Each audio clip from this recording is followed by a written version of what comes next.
Arizona vineyards and cold process our oils to ensure that our customers receive the highest quality product in its purest form. Learn more at our website and try our fermented skincare products today. Visit naturalearthmedicine.com. That's naturalearthmedicine.com. You can't handle the truth. You're listening to Republic Broadcasting Network. Visit republicbroadcasting.org today, because you can handle the truth.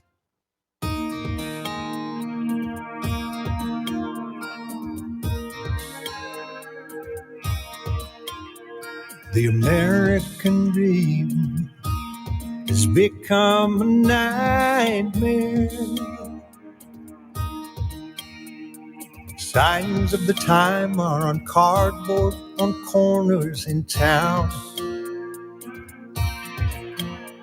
Like a cancer that's silently spreading, there's an unspoken fear. We're on our way down. We must take America back. That's right, patriots and freedom fighters, we must take America back. I'm broadcasting from my home studio in downtown Bellefonte, Pennsylvania, as National Intel Report on Republic Broadcasting Network live here at 6 o'clock, Thursday, what is this, September 28th. We're also Liberty Lighthouse on Mojo 50 Radio, Patriot Nation Radio Network, any place else you might hear or see the show. I'm Peter Serafine. I'm your host for this next 2 hours of common sense and constitutional discussion. We've got Dr. Jen VanDeWater, the people's pharmacist, the lovely, the talented, and the brilliant doctor of pharmacology, going to be joining us for the show. She said she'd be here at 6, so I expect her to pop in any moment, and we'll bring her in as soon as she does. But I want to tell you, I'm going to continue to give away books. So if you have not done so yet, visit liberty-lighthouse.com. Click that win a book link right there at the top of the homepage.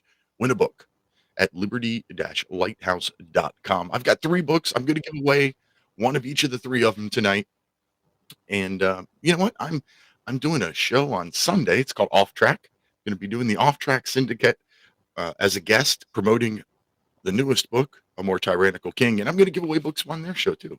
So you got 2 chances to win a book if you go to liberty-lighthouse.com and click the win a book link, fill out the little form, and you don't have to do anything else. If we pick your name, I'll send you a book. That's it. Free book. Why not? So, like I said, Dr. Jen VanDeWater, the lovely, the talented Dr. Jen VanDeWater, the people's pharmacist, joining us for the evening. How are you tonight, doctor? I'm good, Peter. How are you? Fantastic. Anytime I get to see your lovely face, it's a good show. Aw, I know. I can't wait for the intro to come back. Yeah, I gotta change I laugh at that every time. Well, I'll have to reach out to the fellow that made that for me and have him change some of the information in and see if we can't bring it back. That'd be great. It's a good chuckle. It's a good way to start the show. Puts a huge smile on my face. Well, you know, I tell people all the time, there is really no reason to watch the video. Nobody wants to see my ugly mug. But every now and then, somebody like Dr. Jen comes on, and that's worth watching. Too kind. Too kind. God makes everyone beautiful. So in one way or another.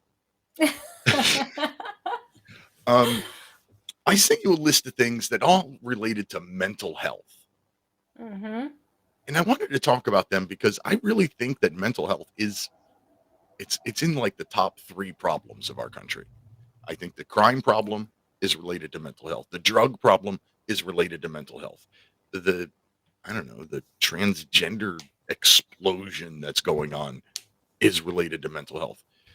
I think all of that is related to mental health. And normally I talk politics, but this is tangential to politics, and I think it's important. And one of the things I had talked about was John Fetterman, my lovely senator here in the Commonwealth of Pennsylvania, John Fetterman. So last week he said to Chuck Schumer that he needed to wear baggy clothes for his mental health.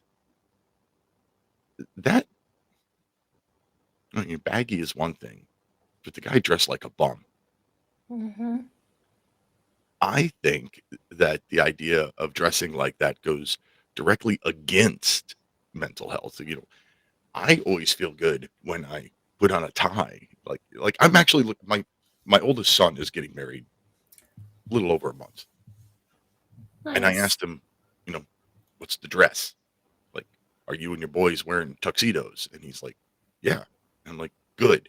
I've got 2 tuxedos in my closet. I haven't had a chance to wear one in years. I want to put on a tux again.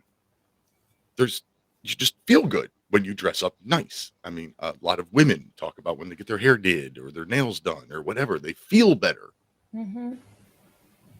So what John Fetterman was saying was contrary to what makes sense to me. But you're the health professional between us. What's your take? Well, I agree with you, Peter. You're absolutely correct. I believe what we're seeing happen, and you can't help but tie, like you say, politics into this, is to distort what reality actually is with the idea of women getting their hair done, getting dressed up to go out, taking the time to um, put yourself together for presentation, right? So, there are things we do. I mean, I'm all for a hoodie and leggings. I have those days. But if I'm to be professional and go out, I'm not going to dress that way. I'm going to choose to put on clothes that are representative of me as an individual, as my profession.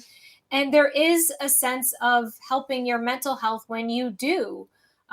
You look in the mirror and you're happy with what you see. I don't know why you would be happy to see the reflection in bum-like clothing, especially if you're going out to your profession, your job, and you're dressed inappropriately.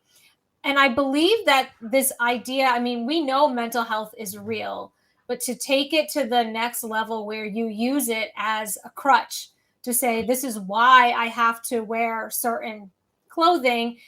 I mean, we've gone so far to actually not really understand mental health and how to take care of that. And it's been kind of pushed aside, and it's been pushed for me as a, pharmacist. I saw people run to the pill for the fix, Yeah. oh, I'm having a bad day, or things didn't go right in my life. And instead of walking through the emotions, which is what good mental health is, to actually feel even the negative, none of us like it. I don't want to do it, but I know that when I come out on the other side, there's going to be lessons learned.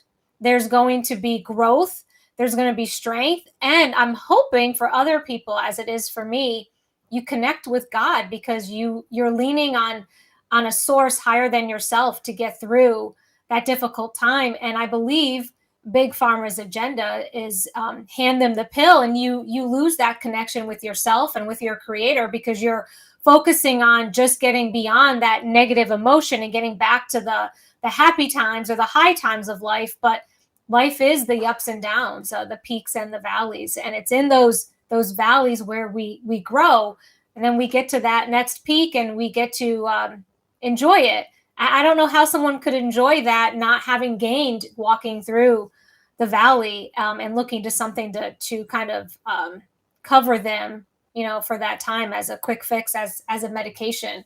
So I there's a lot we can dive into here because I saw it. And I'll tell a story, Peter. When I was working at a chain pharmacy, and I was a floating pharmacist. So I filled in for vacations and covered if there was medical reasons that someone was out. So I was in a store that wasn't familiar to me. And this woman came in with a prescription. At the time, it said Celexa. Celexa, now people would know it as citalopram, was mostly written for generic. And I remember her coming to the window. My tech was in the restroom, so I went and waited on her. And I could just read her body. I could read her. I looked at her. I didn't just see the script. I saw a human being in front of me. And she looked very hesitant to want to hand me that piece of paper. So I asked her some questions. I said, "How are you doing today?" And she says, well, I went to the doctor and he wants me to take this prescription, but that's not why I went to see him. So I started to, kind of ask and probe a little bit, and find out what the reason why she was actually seeking help from her doctor. And it was mental health. It was saying, I'm going through a rough time in my life. She was going through a divorce, did not want to go through the divorce, was very heartbroken. It was a tragedy for her. And she was just looking for someone to listen, someone to talk to, and someone just to say, it's going to be okay. And so I actually stepped outside the pharmacy. I sat with her in the waiting area and we talked for maybe 20, 30 minutes and went through all these emotions. I just was the one listening, which her medical provider failed to do. The medical provider just said, here, you need this prescription.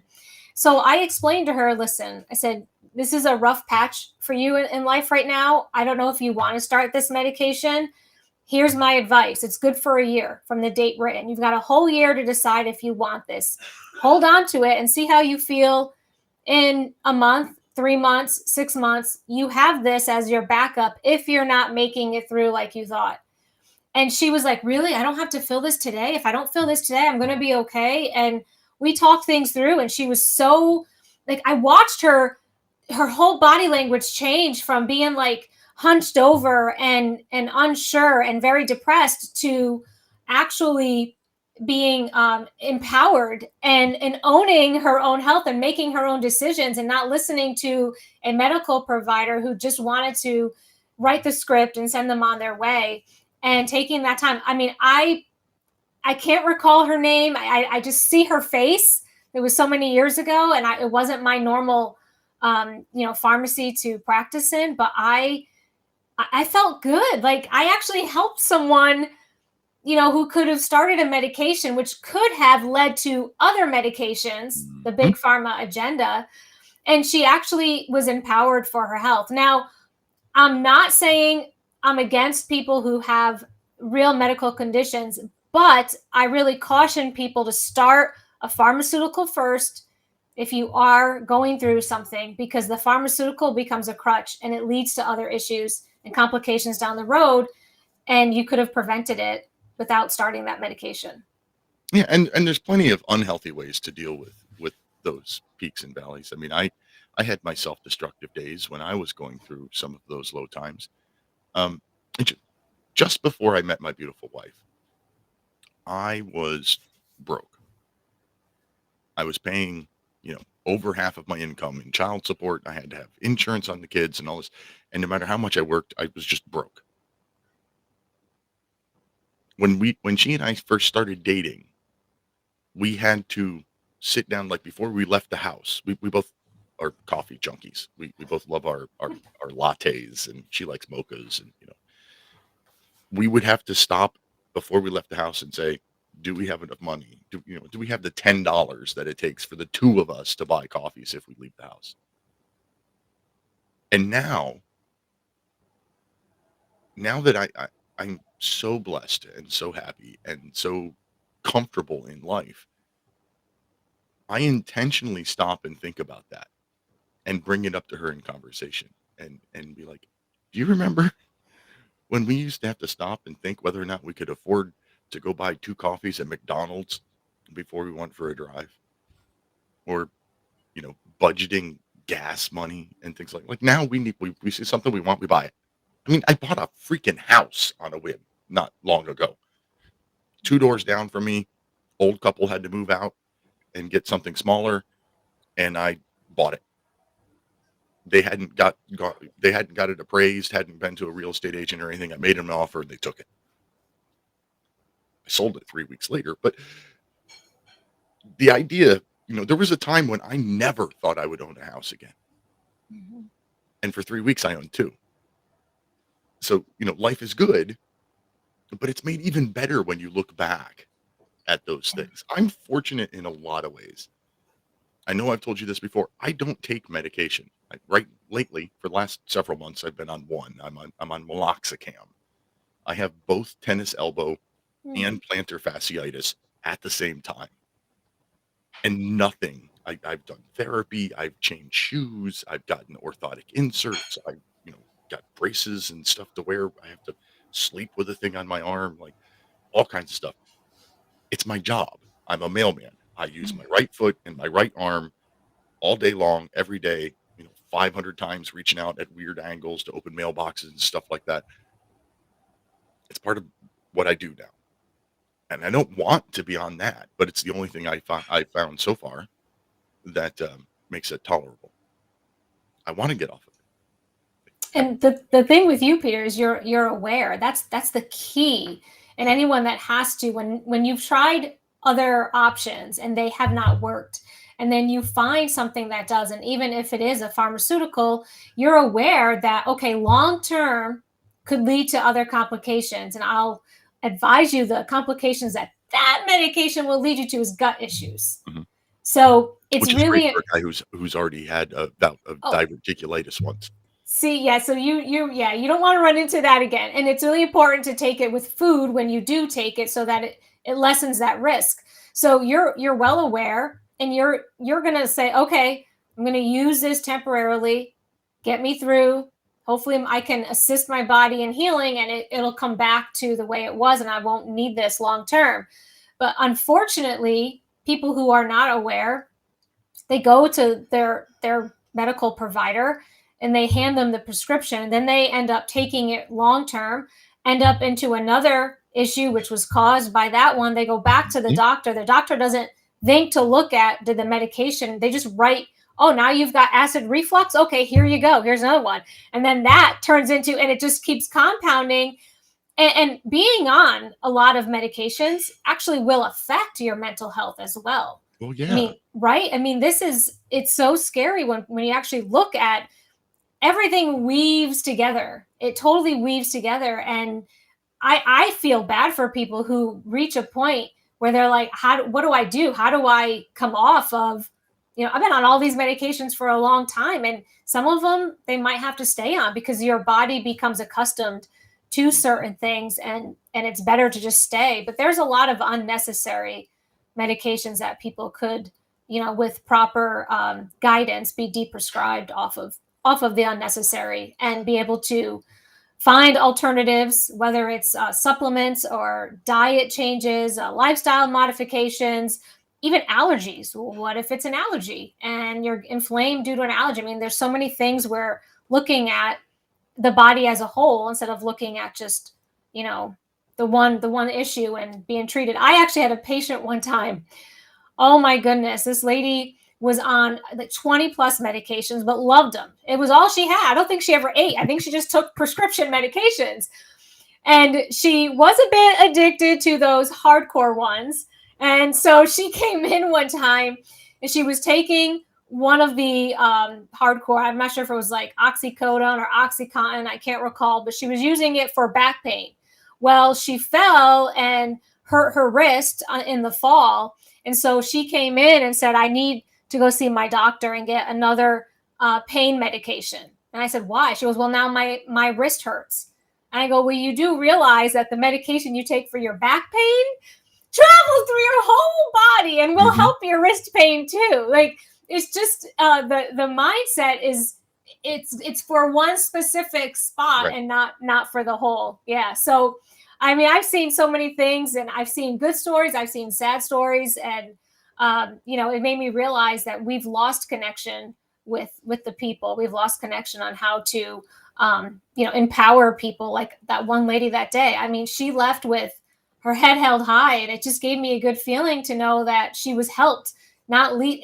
And I'll tell you, if my district manager were there that day and he saw me refuse a prescription, which was all big pharma chain drugstores are about, I'm sure I would have been reprimanded on the spot because you don't refuse a prescription. And I just looked at her and thought she really didn't need it.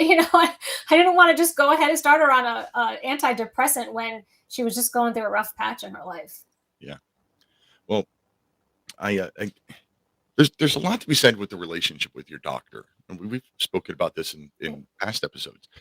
There was a time I'm a disabled veteran, so I used the VA pharmacy or the VA healthcare system, I don't have a lot of medical issues, so I don't, it's my annual checkups and if I hurt myself. Um, let's see, trying to think how old my kids are because that's how I judge when everything happens in my life. My now 20-year-old twins were small enough that I would still be putting them in a playpen. So I'm going to say one-ish. So 19-ish years ago, I was putting my son in a playpen, and it felt like I was, inches. He was asleep. I was laying him down and I was inches from getting him on the mat, the floor at the bottom, and it felt like somebody hit me in the back with a hatchet. It was the most excruciating pain I'd ever felt in my life. I couldn't stand up. I couldn't bend over. I was stuck right where I was. Every movement was excruciating. Ever since then, every year or two, I'll twist wrong and I'll get back pain. Nowhere near as bad as that first time, but something's wrong. So using the VA, I'm at the mercy of whatever doctor happens to be there. So there were several years in a row where I had the same doctor. A doctor who has left the VA and is now an author. Just Dr. Delosier, if you want to look her up, Delosier. She and I spoke so well and she understood me and all this kind of stuff. I could call and say I hurt my back again, and she would send off what was it? It was a muscle relaxer and a narcotic, Flexerol and Vicodin, I think, was the combination.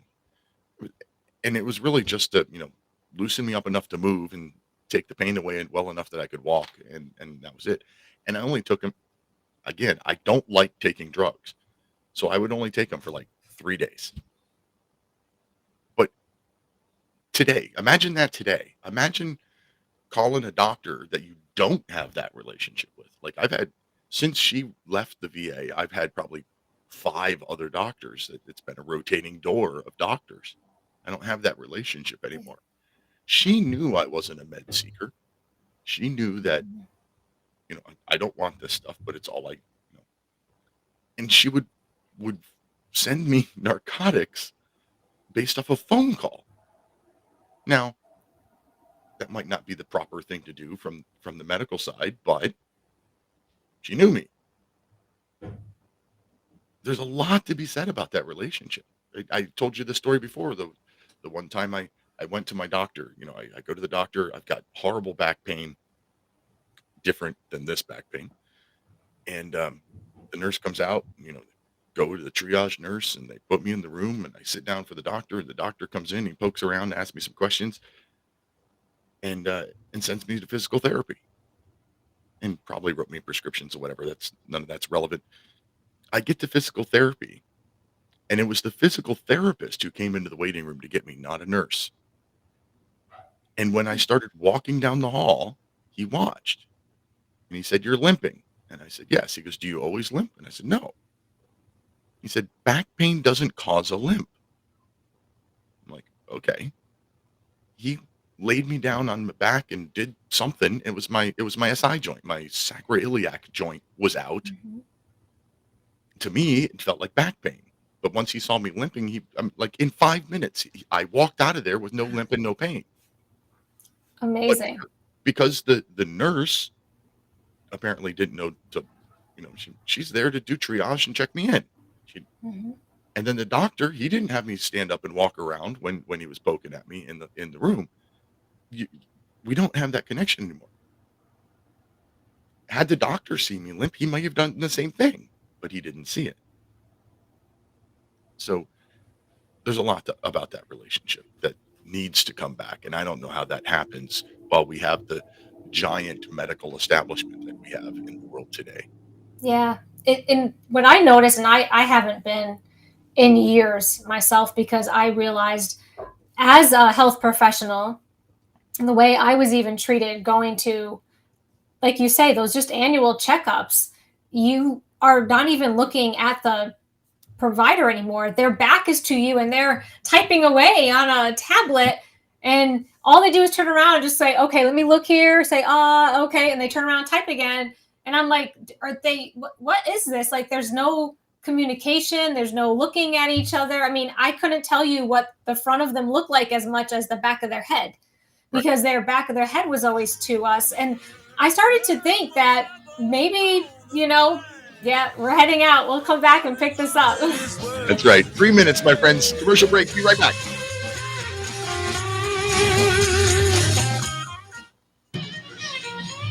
You're off air. All right. Thanks. So we can talk. Oh, and it's not that loud this time either. Yeah. We got it. Yeah. Got it all worked out. Back in the beginning, we were just trying it out and we couldn't, the volumes and all that. Mike figured out how to do it all nice for us. Cool. That's awesome. Yeah. It's, I just don't get a lot of this. Like, we'll get to it shortly. The rest of the things that were in the email, like, there are so many things that you can do that cost you nothing. Oh yeah. That are tremendously helpful for your mental health. Mm-hmm. Yep. It's a lot of things that are free. I know. I want to bring that up. I don't want to say it now because then I'll forget. If I say it, I gotta leave it. I gotta leave it here before it comes out here. Oh yeah, I do a lot of that stuff. I'm sitting here drinking my scotch and smoking my vape. I would have a cigar, but I don't smoke in my house. Oh, yep. Yeah, I have just water. That's just water. Yep. That's just it. I actually should have put lemons in it, but I didn't. I should have had lemon water because that's something people can do. Mm-hmm. So, but see, is that lemons or is that ice in your scotch? I saw something. That's one big chunk of ice. One big chunk. Okay. Perfectly, cube. It's a cube. Yep. Of filtered water frozen into an ice cube. It's nice. Yeah, I do my whiskeys well. Mm-hmm. That's good. I haven't. I don't know. Well, actually, probably when I was at my mom's over last weekend. I haven't. I don't know. I go through phases where there's times where I'm enjoying drinks, and then I kind of fall off, and I don't have any for a while. And then I'll pull the wine out to cook on a recipe, and I'm like, I haven't had this in a while, and I'm pouring myself. It's like it's hit or miss. It's like never consistent. But I have a glass of wine with dinner almost every night. Mm-hmm. Almost, and then. And on show night, I skip the glass of wine at dinner, and I have my scotch while I do the show. I don't know if that makes the show better or worse, but makes me not care. No, I'm just That's true. Oh, that's too funny. Yeah. So the what is it? According to the screen there's only like 2 people watching the video. Oh, it just jumped to 3. So for the 3 people watching the video, you're getting a little sneak peek behind the scenes action right now. This is us just chatting during a commercial break on Republic Broadcasting Network. So, the hundreds of people that are listening on RBN, they're hearing commercials right now. All right, so we got through John Fetterman, which I don't know. We didn't finish that. I forgot that they've reversed that already. Did you see the post of Rand Paul with his robe on, sitting on the steps? No, but I did hear one person saying that the Republicans should all show up in, Tommy Bahamas and flip flops one day, just all on mass. Coming back. Here we go. You busted. I love Bob Seger. I really do. I love Bob Seger. He's one of my favorite artists. I hate that song. And the only reason I hate that song is because it's the only song Bob Seger ever did to hit #1 because he did it. He sold out to do that song. Anyway, completely off topic. We're talking with Dr. Jen VanDeWater. Welcome back to the show, everybody. Please take a moment to share out this show, this network. Share it out to your friends, your family, your loved ones. Tell everybody what you're listening to, where you're watching from, all those kinds of things.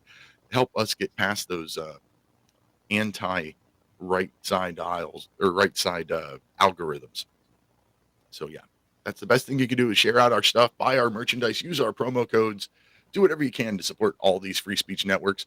This is the last time I'm going to announce it. Hopefully, if I remember by the end of this segment, so within the next 28 minutes, I'm going to give away some books with your help, Doctor. Ooh. So I got 3 books to give away. my 3 books that I've written. You enter the drawing by going to liberty-lighthouse.com. Click the Win a Book link right at the top of the homepage there. Win a book at liberty-lighthouse.com. I'm going to give away one of each of them within the next half an hour. And I didn't get a sponsor break in for the last segment because it's so much fun to talk to you. So right to bear insurance is something that everybody has. Everybody needs. This is insurance for anybody who owns a firearm, any firearm. If you have a firearm, God forbid you ever have to use it. But if you do, you're probably going to get brought up on criminal charges and you might get sued in civil court and they might take your gun away from you. And right to bear insurance can help you with all of those things. Plans start at just $11 a month. And I will save you 10% off of that by using code Lighthouse at protectwithbear.com. Protectwithbear.com, code Lighthouse. Okay, so we started this conversation on mental health with John Fetterman, and I have to wear baggy clothes for my mental health. Well, the Senate came to their senses pretty quickly. Just last night, they amended the rules and put a dress code in. And it was I can't remember if it was unanimous or nearly unanimous vote. So, John Fetterman's hoodies and shorts will not be allowed on the Senate floor, as they probably shouldn't be allowed on the Senate floor. Correct. I was saying during the break, I saw Rand Paul posted an image mocking this whole baggy clothes, and he was sitting on the steps of the Capitol in a robe. And and his hair was not all slicked like it normally looks. It was kind of messy. Like he literally rolled out of bed, threw on a robe, and went to the steps. So it was just showing a point like, hey, if he wants to wear baggy clothes, why can't I comb my robe and not comb my hair? Right? Why not? What's the difference? What's the difference? Standards are all gone. Standards for everything are gone. For everything. And that's what they're doing. They're just that I feel you tie everything together, politics with using mental health as the crutch, just to get people to not even want to look nice anymore. And I mean, I have seen some things, and I go down those rabbit holes. I call myself a conspiracy analyst because I'm analyzing things that are being put out there, where it's coming to where you're going to only be given so many outfits per year. Like there are other countries trying to equate this into you can only get so many outfits. So I'm wondering anytime now that I've seen that somewhere and I can't recall where, and I kind of rolled my eyes and chuckled and moved on. But if they're trying to control everything, wouldn't they want to control that you're feeling good about yourself, right? Yeah, and you're feeling good. Like you go shopping and you get to choose what you want to wear in your own style, your own color, your own fashion. And so I would not doubt that this is just another way to just, again, push some agenda. Or is it a distraction from something else going on that we are not noticing because that's what they do as well. They put these distractions out there to keep you off of certain laptops or client lists. or is the whole mental health thing, is that all part of the George Orwell, keep the people in beer and football and gambling and they're easy to control? 100%. Very possible. Great. So we've talked about mental health drugs in particular. Like, you go to the doctor and look, hey doc, I've been sad for a week. And it's like, oh, here, have a script. 60% of American adults are on prescription medications. 60%. Yeah. That seems high. Very high.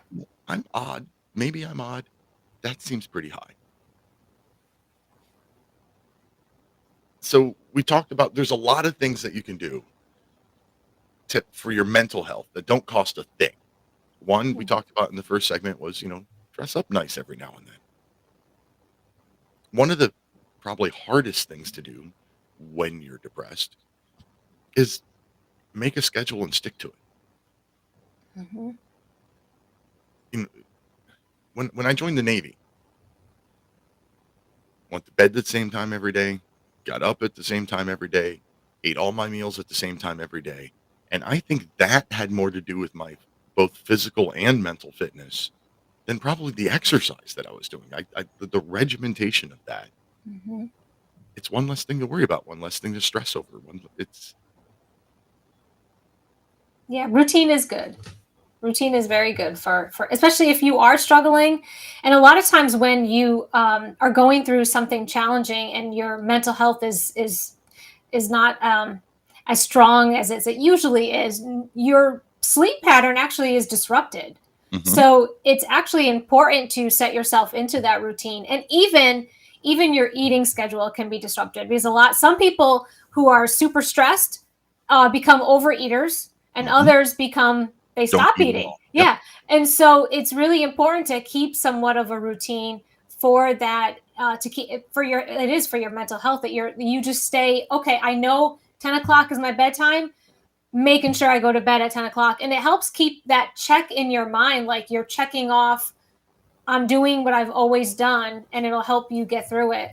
But there are so many things people can do that are free to help them with mental health. And one thing people can do that I talk about all the time, one thing I do, is walk barefoot outside. When you walk barefoot and you connect to the earth, it's sending a good charge to your body, releasing the negative charge from your body.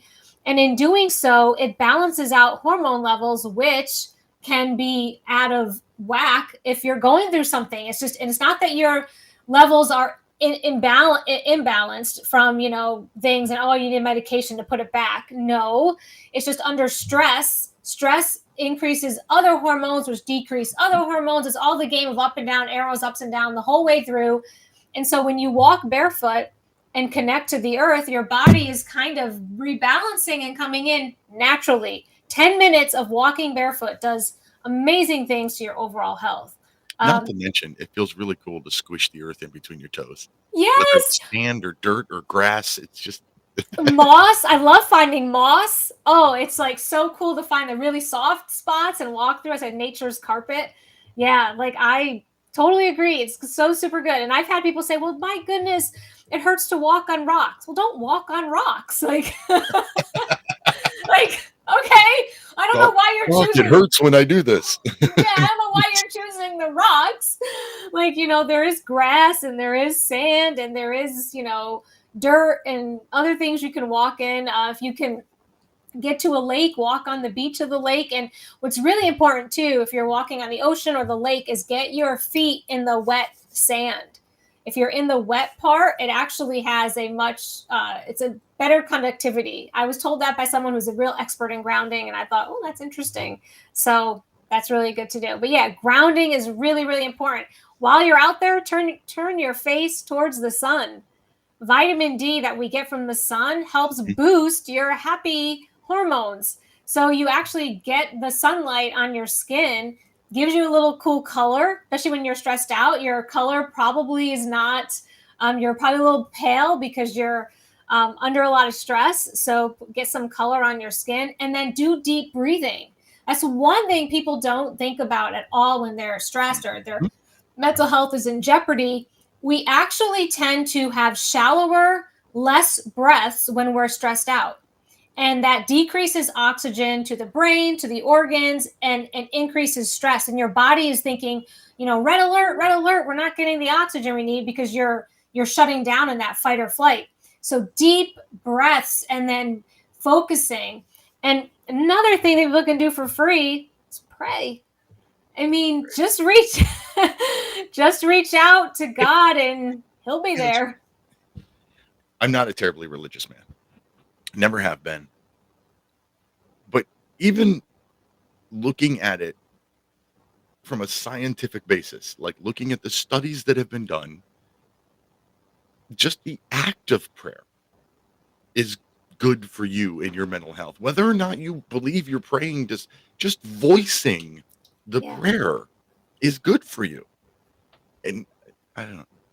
It just seems common sense. It does. I know we've come so far away from how we were created to be, and we've lost that connection. Another thing that's free, that's really cool, hugging. Hugging decreases your stress and brings on good mental health. So there's so many things people can do that it's not going to cost them anything. And really, the other thing that's really important too is choosing to eat healthy foods. So when we're stressed, automatically we want everything bad, comfort food, and when you do that, you actually change things in your body to not help it heal. You're making it actually worse. So it's a lot of self-discipline. It really, really is, to not eat poorly when you're stressed and try to still eat clean. Because I know a lot of people that when they get stressed and then they eat poorly, guess what happens after that? They get sick. Well, what do you think? Your body's in shock, and now you're giving it bad food. And Right. but yeah, there's so many things Or- people could do that really will help them, and then you'll start to realize just there's something about mental strength, and mental discipline that comes with good mental health. And again, it is walking through those peaks and those valleys, because you grow each time you encounter a hardship or a difficulty, like you say, and you reflect on it, like you do with your wife. You sit back and you reflect. And my husband and I do the same thing. I mean, I've been with my husband 26 years.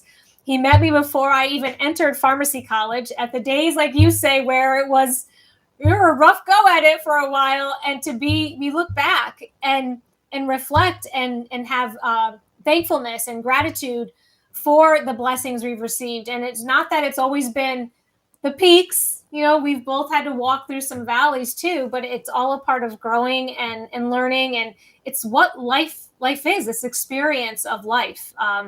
Another thing people can do too when they get outside is really connect with nature. So one thing I love to do is close my eyes and listen to the sounds.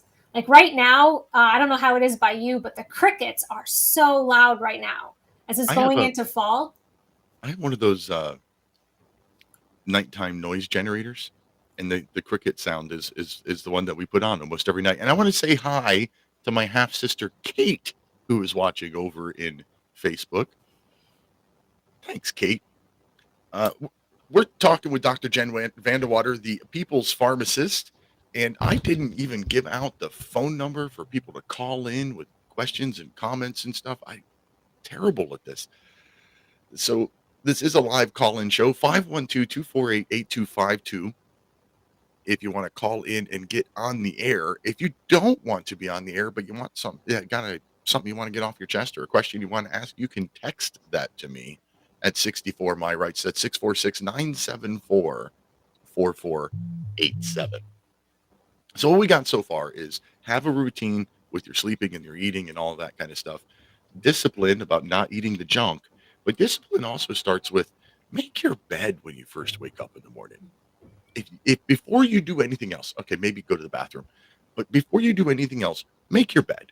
It sounds like a stupid little tiny thing, but from that point you accomplish something. And when you're depressed, accomplishing anything feels good. So wake up, make your bed. I do. Yeah, I do. It drives me nuts. And when I had to travel, this is how bad it was for me. And I knew I wasn't home. My husband does not make the bed. And I wasn't home, but I knew he wasn't making the bed. And that drove me bonkers. Because when I got home, I said, "Did you make the bed any day?" He's like, "What do you think?" I looked at it. I was in horror. I'm like, "Oh my gosh, the bed was never made." So I do agree. There is something about getting out of bed. And it's part of your routine. It gets you in a routine. You get up. Like you say, if you have to use the bathroom first, do that, and then come back and make your bed. And then at night, when you go to get into it, there's nothing like getting into a nicely made bed, not blankets all scattered everywhere. And I don't know, some people like it. I have sisters that love the scattered blankets. I am very neat and orderly. I do not make the bed, but that is because my beautiful wife is usually still in it when I wake up. You don't want to roll her up in it. No. So let's see here. I forgot. Oh, a dog. That was one of the things. Yes. I got a dog within like 3 months ago. We got a dog, and without doing anything else, I've lost like 5 pounds just from walking the dog.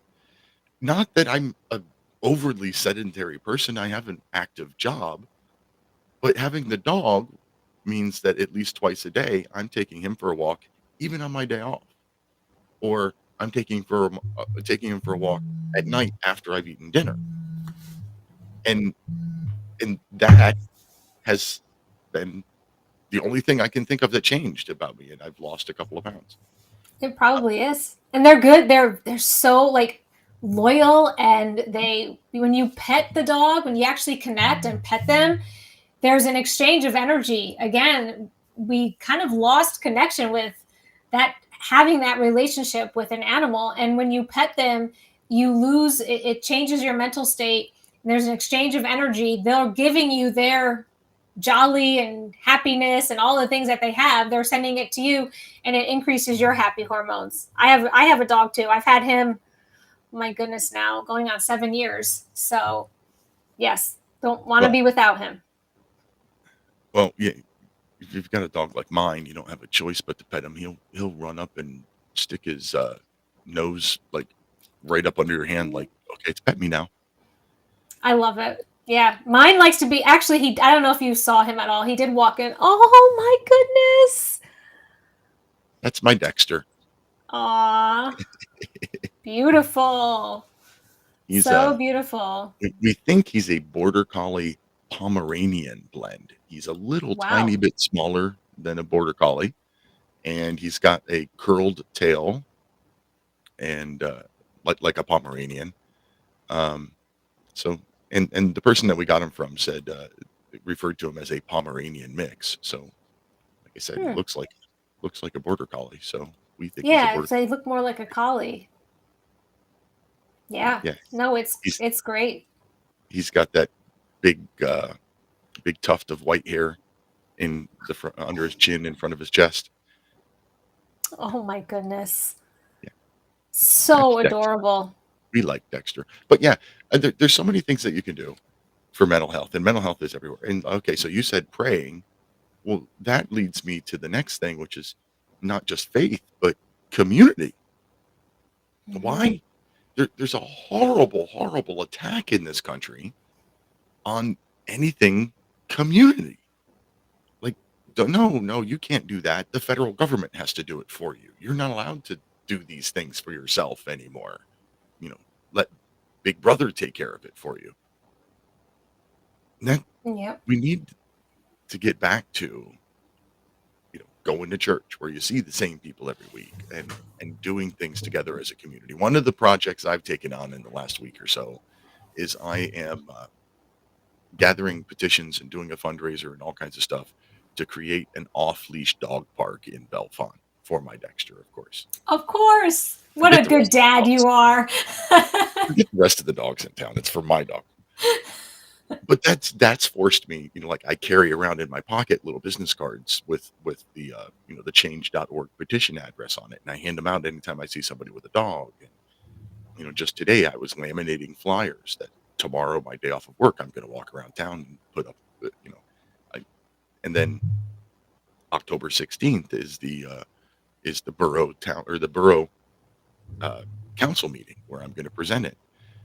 I did a FOIA request, a Freedom of Information Act request to the county to find out how many dogs are registered. Right here it is, still sitting on my printer. How many dogs are registered in my town and around my town? Licensed, not registered. And so, yeah, I'm putting all of this effort into it. And it's community based. Go to your town council meetings. Go to church. Do things. Have a schedule. Have a plan. Be social, even if you don't want to be. Because when you're depressed, generally you don't want to be. Right. And if you do force yourself to the discipline to get out and attend a meeting or go to church, and then you find other people, you realize you might not be alone in your struggle. Mm-hmm. You realize because and I believe that's a plan of the enemy, is to isolate, because then the enemy can run amok in your mind and make you think you're the only one suffering. But there's no one that is not suffering hardship or has suffered it or is going to again. Because again, you don't just hit the smooth road and it's that way the rest until you're done. No, you're going to hit bumps again. It's not going to be smooth. Man. I'm sorry to say that. Yeah. But this is why it's good to be prepared. I finally got to the happy point in life. No, I'm just kidding. Of course, there's always going to be ups and downs. And you're right. You have to look back at it. All right. So last chance to register to win a book, liberty-lighthouse.com. Click the win a book button right at the top of the page. Going to give away 3 books in just a few minutes. liberty-lighthouse.com, win a book button right at the top of the screen. And with that, let's talk about Romika Designs. Romika Designs is a custom laser engraving and design studio. ROMIKA designs.com, romikadesigns.com. He's got all kinds of lasers, and he loves to custom design stuff. So if you've got something in your house that you want to have engraved, or if you got an idea for something to be designed, or if you just want to buy something off the website, you can do that too. Good people, great stuff. And what's better than personalized gifts? Everybody loves personalized gifts. RomikaDesigns.com. Use code Lighthouse to save yourself a couple of dollars. ROMIKA Designs.com. Use the code Lighthouse. All right, Doctor, you want to give away some books? Let's do this. Yes. Let's see how many people have in here. Right. Pick 3 numbers between 1 and 23. Okay, let's take 4, 18, and 20. 4, 18, and 20. So that is Rhonda Reed in Missouri. Congratulations, Rhonda Reed in Missouri. And 18, Peter Lobb in Oregon. And 20, Deborah Treadway in Texas. So congratulations, Peter, Deborah, and Rhonda. I'll get those out to you in the mail probably tomorrow. Congratulations. Free books. I'm doing that again next on Sunday, 2 days from now. Sunday, I will be on Off Track Syndicate over on the Mojo 50 radio network as a guest, trying to promote my book. And I'm going to do the same thing again. We're going to give away 3 books. So if you didn't win this time, it's not too late. Enter if you haven't already. That's win the book button at the top of liberty-lighthouse.com. That's always fun. I certainly don't make enough money off of these books to be giving away these books, but whatever. Let's see. I forgot where we were. So dogs, routine, sleep. So, I wanted to talk about medications again. So you talked about how we have this problem where, you go see the doctor and you say, this hurts, and the doctor gives you something to help with this. And then that causes something else. For example, you said, my meloxicam, if I'm not careful, could cause stomach issues. Mm-hmm. And then you go to the doctor and the doctor just gives you another prescription for that.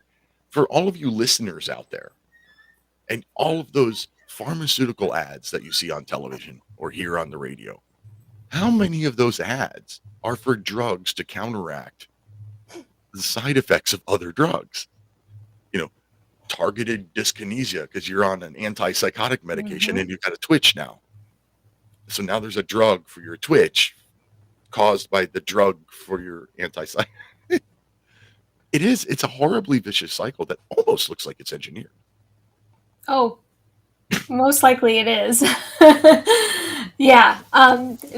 Big pharma is all about big profits, and they're not about actually giving people the tools necessary to live in wellness, to live in optimal wellness, or to, and it's hard to say it, but yet in order to assist the body in healing. I mean, we actually were designed and created so well. If you think about all that we've done to our bodies, to see us actually make it, get up and walk and move with everything we've done, it's amazing how well we've been created and designed to withstand a lot of what's been thrown at us. So with that being said, how much better off would we be if we lived a cleaner, healthier life and chose to eat and choose to, not take all these pharmaceuticals and not think that the pill is the cure.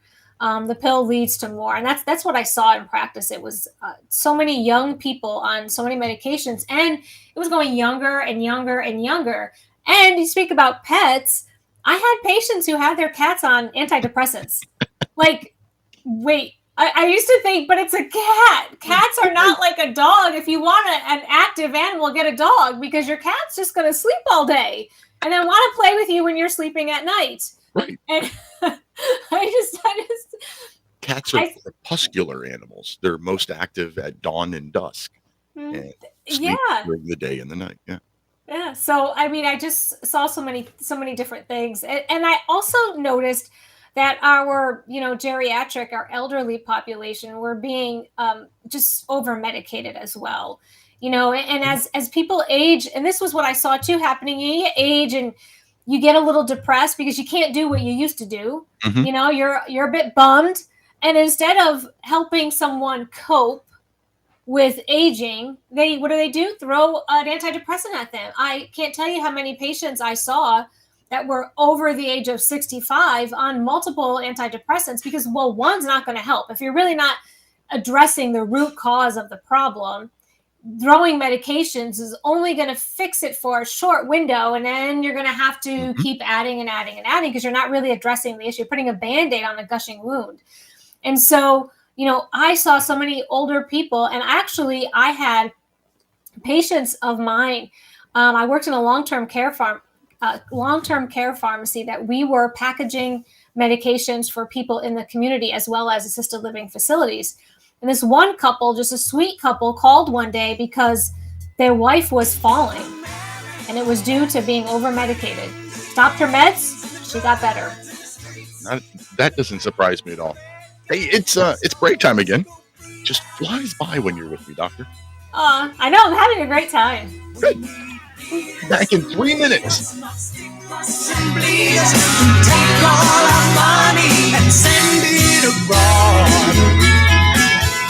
Going off air. Thank you, sir. I got to look back at my notes, but I'm pretty sure Peter Laub was one of the guys that won last week. Oh, he's a good guy. He's winning. He's winning. Yep.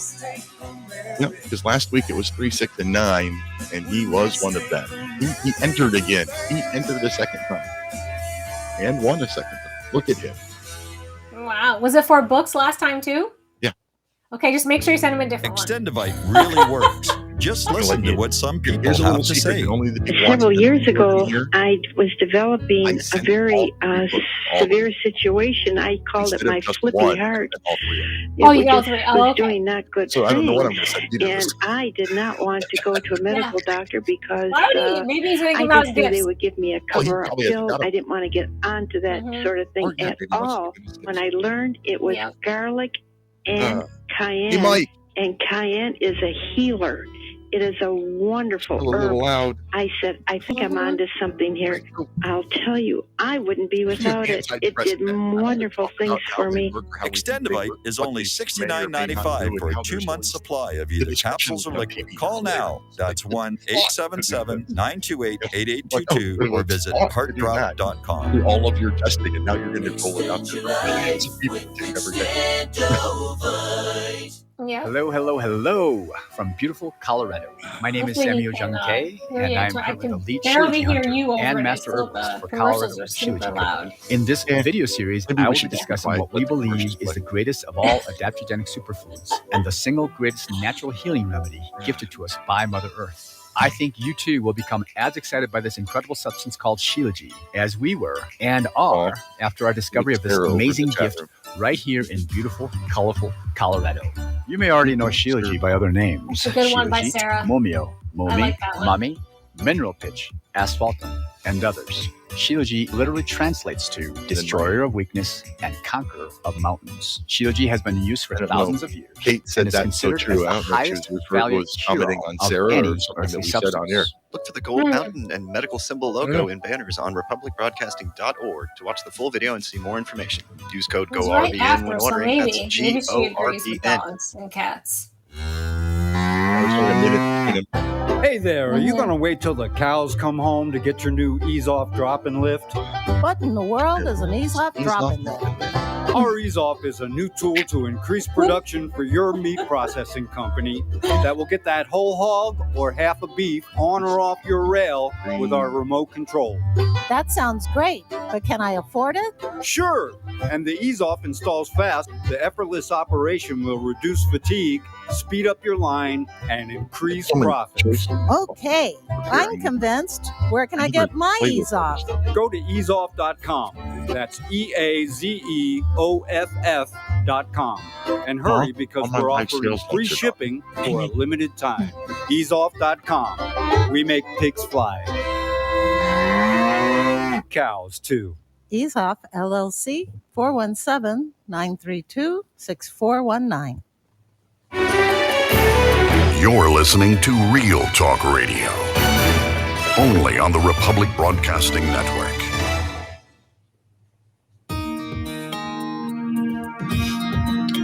All right, we're coming back. Yep, gotcha. The American dream has become a nightmare. Signs of the time are on cardboard on corners in town. Like a cancer that's silently spreading, there's an unspoken fear. We're on our way down. We must take America back. Welcome back to the top of the second hour of National Intel Report live on Republic Broadcasting Network, Liberty Lighthouse on Mojo 50 Radio, Patriot Nation Radio Network, and any place else you hear or see the show. I've got the lovely and talented Dr. Jen VanDeWater with me as my guest this evening, the People's Pharmacist. And before we go any further, Doctor, tell us about the People's Pharmacist. What does that mean? So the People's Pharmacist is a name I gave myself when I started to realize the big pharma agenda, because I thought, well, I don't answer to big pharma. Oh, I answer to the people. So I'm the People's Pharmacist. I want to make sure I offer them solutions and recommendations that are outside the big pharma agenda. And with the People's Pharmacist, I have a private health ministry where people can join as a member and get consults with me to help them with supplements, questions, mind, body, spirit alignment, anything they need to talk to me about. They can find me at that website, thepeoplespharmacist.com, and email me through the link that's there and schedule a consult, and I can help them, on their health journey. Awesome. Somebody who actually realizes who they work for. That's rather unique. So we were talking about mental health meds before the break.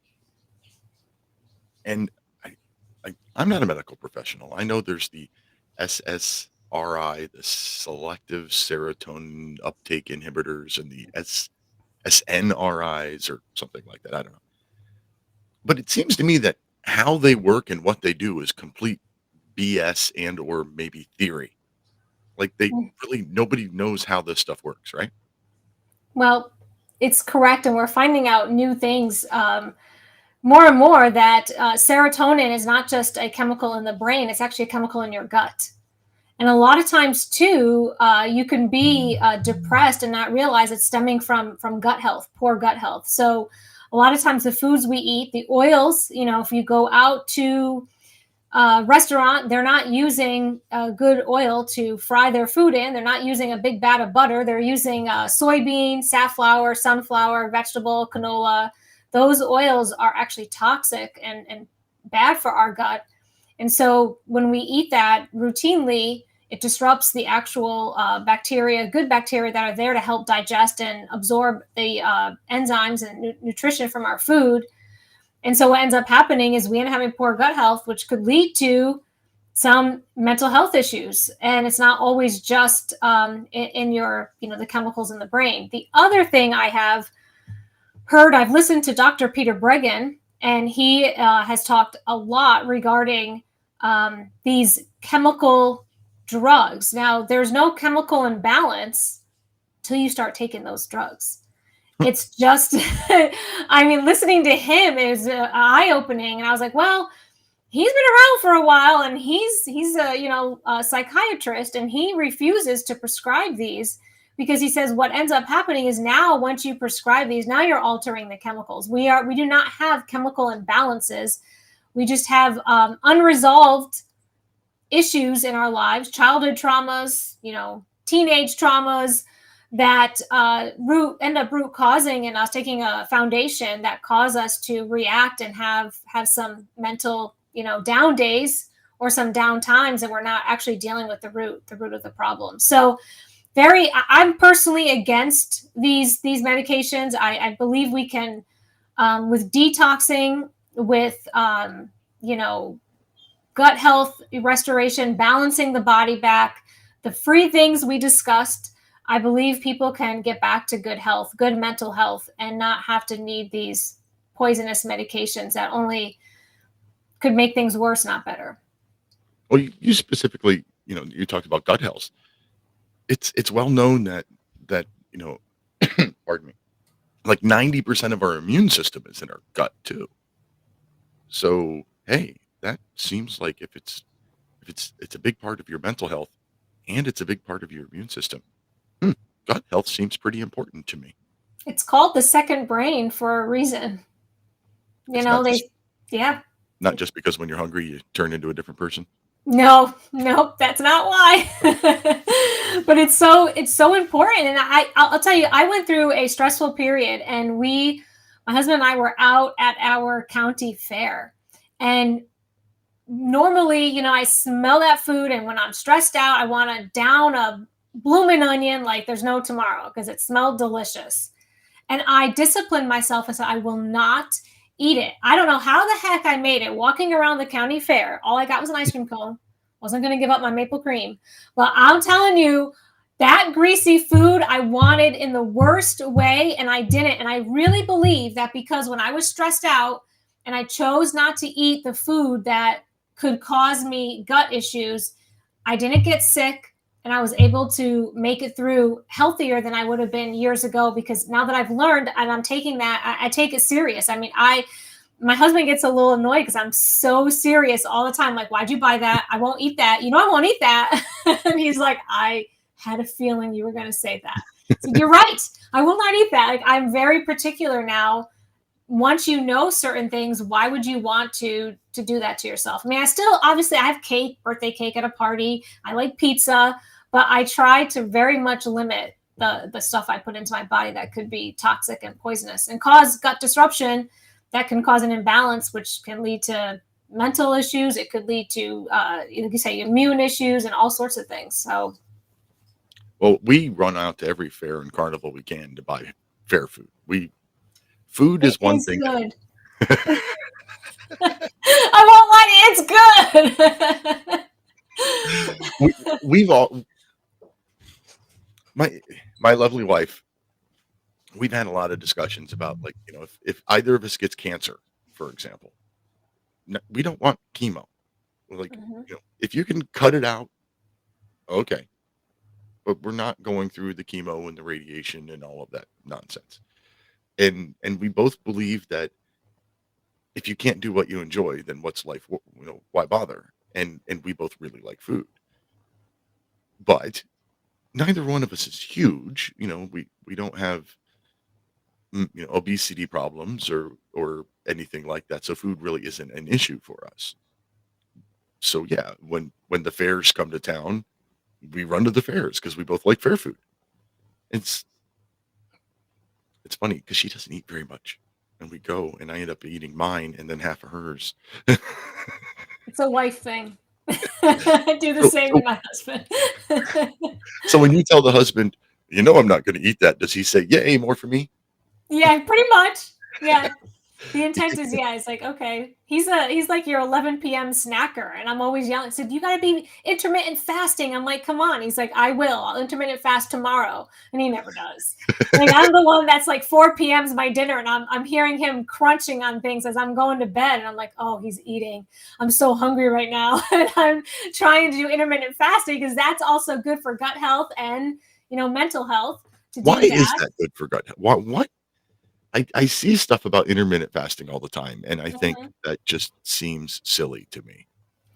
So it's best to do it at night. I will say, don't really, I mean, you could fast during the day, but you're going to be torturing yourself pretty much. And you could do the 3-day fast. I've never done that. I just do the intermittent. I really don't go days upon days not eating. But what it does is at night, when your body is not focused on digesting at nighttime, it can focus on healing. So for example, if someone has cancer, if someone has injuries, if someone has other health conditions, you at night go to bed on an empty stomach, your body can then send everything it needs to the areas of the body to heal. It's not sending everything you have, all the energy to the gut to break down food. Digestion is a very intensive process. And so if you can have your last meal earlier in the day, and then you go to bed and sleep and not eat until later, it actually helps your body heal. There's cell autophagy that takes place, which is the killing of the bad cells in your body, like cancerous cells that are out there. So it actually is very, very, very beneficial to do that. There are kits that you could get that bring your body to where it's just at the level of fasting, but you get to drink teas and eat certain soups. I just don't know if I could actually do it. It's like a 5-day fast. I mean, I just don't know if I could do 5 days because, it's a long time. I could do the intermittent at night, but I don't know if I could go days upon days doing it. But it is very cleansing and very good. And it's very biblical. I mean, it was talked about a lot, and I don't believe we've been given the truth about it because there's not a lot that is said. It's just said they fasted. Well, okay. And they actually fasted when they were sad. Yeah, that's right. Because fasting was part of the mourning process. Yep. So we'll think about then, what was it doing? It was helping you process. And I believe there's a connection to it spiritually and with gut health to help so that you don't have mental health issues. Interesting. Well, we joke all the time that we're like an old couple and we eat dinner at like 5 o'clock. That's great. I do the same thing. I try to eat at 5. My husband, again, he's the later one. He eats so late, and I'm like, he'll be cooking dinner at 8 p.m. And I'm like, well, I'm not eating that now. I cook for both of us. That usually eat around 5. Thursdays we eat a little earlier. She has a meeting to go to, and I have the show to do. So yeah, we usually eat around 5, and sometimes we have dessert later that night. Sometimes we don't. Yeah, just try it and see if you feel any different. See how your gut feels. Try a intermittent fasting and see what happens. See how you feel. But like, I don't usually eat anything until lunch at, let's say, 10 or 11, because once I start my mail route is when I eat my lunch. I pack lunch. So I'll have a cup of tea in the morning, and that's all I eat until lunch. So I go from, let's say if we don't have dessert after dinner at some time, I go from 5:30, 6 o'clock until 10 or 11 the next day without eating. I'm basically fasting. That's very good. Yeah. It's very, very good. I have that as long as I don't eat, I'm not hungry. But the moment something touches my lips, I'm starving to death. So I don't eat breakfast in the morning because then I'll be hungry while I'm the rest of the day. Yeah. Yep. And that's probably not good for me either. But hey, whatever. We talked earlier. I've got my whiskey and my cigars. I'm not exactly a healthy person.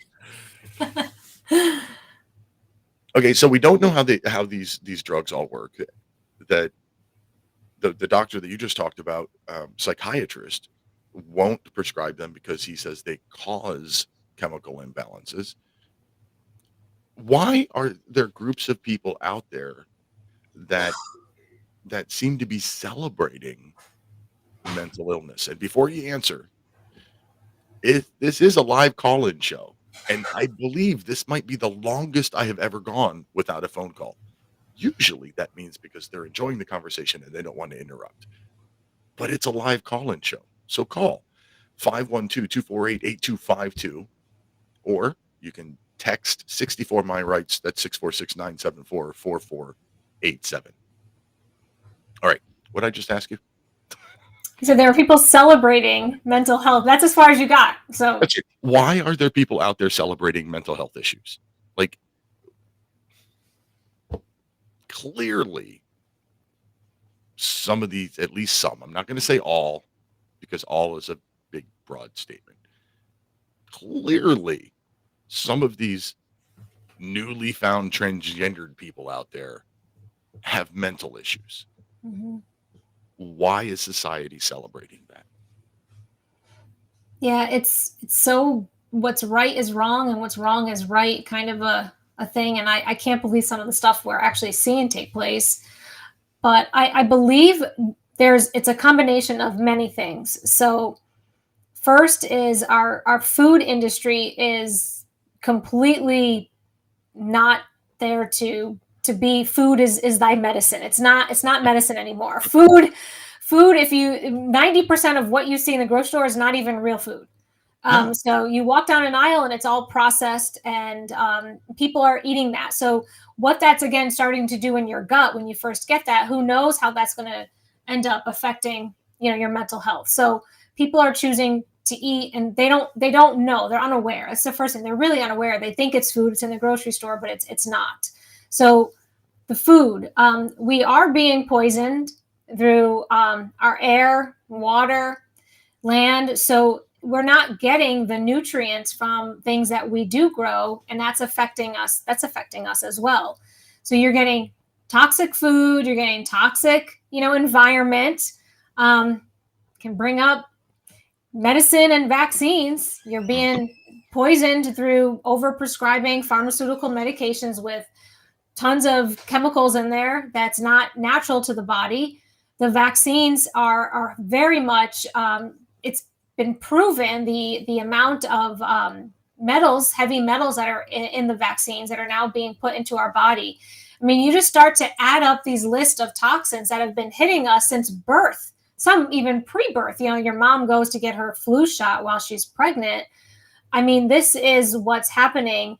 And no longer are you able to clearly think and process. And the other thing that's happened is you've become this victim mentality where people are using that as like, look at me, and seeking attention through this victim mentality. And it's really, again, it's due to traumas. It's due to childhood traumas, abandonment issues. I mean, we're seeing society, we've lost the family connection. We've lost mom, dad, siblings, farm, and everybody's out there putting hay in the field. I mean, it's become both parents are working, or they're not together, or it's a single parent. And the one that results the most out of this, I guess the worst, is that child. And then that child grows up and is all confused, and then goes to public school. And the public school tells them, well, you really wanted to be a boy, not a girl. Or you really want to be a girl, not a boy. And then they start to think they're getting attention, and it turns into this whole problem. And again, I just believe it's all these layers, and you got to just peel back each layer and come back to that little person that was one day just free and became bombarded with all this. And the left, they definitely celebrate this because you lose control of yourself as an individual, as a we the people. You lose control of that as you start saying you're not who you were created to be.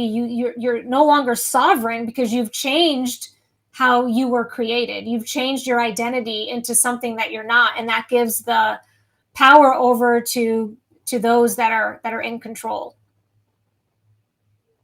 So, one of the things that we've talked about before is the subsidizing of the sugar industry, which completely changed food in this country, and vaccines both kind of came about at the same time. And well, the whole pharma industry in general came about at roughly the same time. And oh, look, that's also about the time that we started to see this ginormous increase of diseases. So what I just put up on the screen is the CDC's recommended vaccine schedule for birth to 15 months. So we've got 3 doses of the Hep B vaccine, Hep B, hepatitis B, 2 doses, possibly 3 of the rotavirus. 1, 2, 3, 4 doses of diphtheria, tetanus, pertussis. 1, 2, 3, 4 doses of influenza B, 4 doses of pneumococcal conjugate, 3.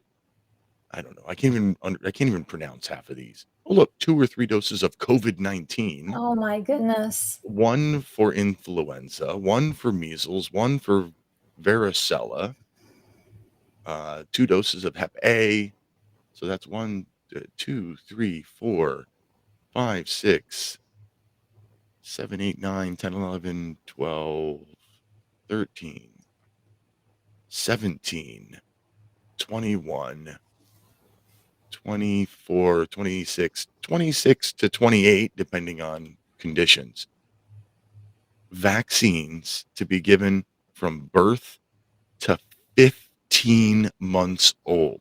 Wow. The CDC now recommends giving 25 vaccines to infants less than 2 years old. It's crazy. What doctor looks at this and doesn't see, hey, maybe there's a problem with shoving that many chemicals into a 15-month-old baby? Yeah.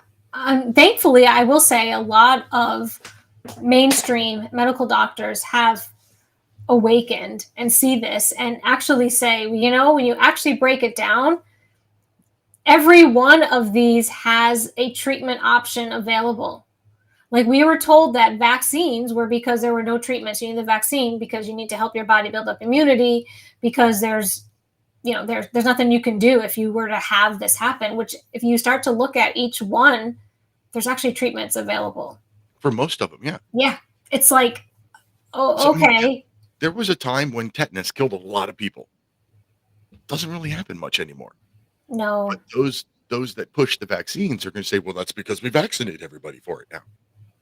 Mm-hmm. Or because it's treatable now. Like, one or the other. It's treatable. Sarah in Oregon on line 1. Welcome to the show, Sarah. Hi. Here's the PSA. Please share the show out. Be a supporter. Be a supporter, ladies, and in-betweens. Bye. Bye, Sarah. She called in last week and said something about not everybody can be an athlete, but we can all be athletic supporters. And I died. I thought it was hilarious. A text comment or question says, does my guest recommend anything for eczema? Eczema. Well, believe it or not, get out in some sunlight. A lot of times, a lot of skin conditions are due to the fact that we have hidden from sunlight. And it's really important to get out there and get some sunlight on it's vitamin D. It's lack of vitamin D. A lot of times it's that. And the vitamin D comes from the sunlight. But don't get out there and burn yourself. Don't sit there and be, if you know your skin type better than anybody else. So if you need 10 minutes or if you need 30 minutes, but definitely get some sun exposure. That's really going to help. That seems kind of counterproductive as well. Because eczema being, dry, flaky, and then, let's get it in the sun and dry it out more. But it is, the best disinfectant, sunlight. Mm-hmm. Yep. Yeah. Okay, so we're coming up on another commercial break. Anything else you want to add before we get there? How do we find you? What can you do for us? All that kind of stuff. So I have a lot of social media accounts that are. I'm just trying to figure out how to navigate all this. I'm all new to this, but yes, I have Twitter, and that's at Dr. J VanDeWater. I have Telegram, that's Dr. VanDeWater, and you can find me. I mean, I have other ones too, but I don't have a lot of followers, so I'm trying to just focus on the ones I have the most. And then you definitely can find me at thepeoplespharmacist.com, and if anyone's interested in anything, becoming a member of the People's Pharmacist and setting up an appointment, let me know and I can help you out. Happy to do it. Be answer to the people, not big pharma. I love the People's Pharmacist thing. I think that's great. And well, you're our resident medical expert here.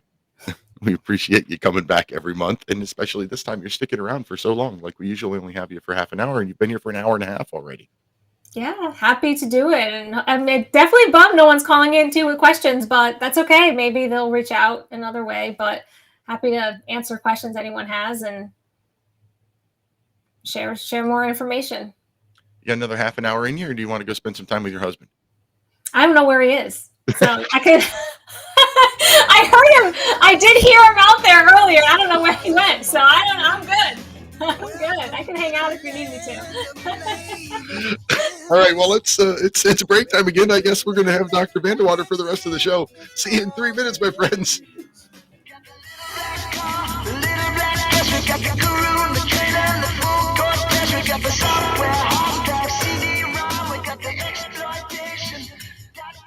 All right, you're off there.